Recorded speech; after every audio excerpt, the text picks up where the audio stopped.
Spain में बारिशों के बाद सैलाब ने तबाही मचा दी। स्पेन के कई इलाकों में शदीद बारिशों और सैलाब से अब तक 72 अफराद हलाक हो चुके हैं। इस हादसे के बाद मुल्क में 3 रोजा कौमी सोग का ऐलान किया गया है। स्पेन में शदीद बारिशों की वजह से आने वाले सैलाब से कई घर तबाह हो गए, गाड़ियां पानी में बह गईं, जबकि कई लोगों की तलाश अब भी जारी है।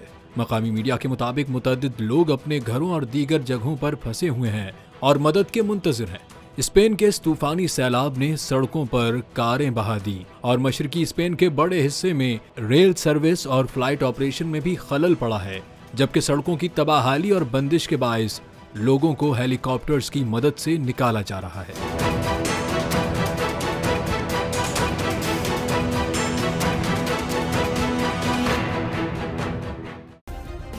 सब्सक्राइब करें और बेल दबाएं ताकि कोई खबर रह न जाए।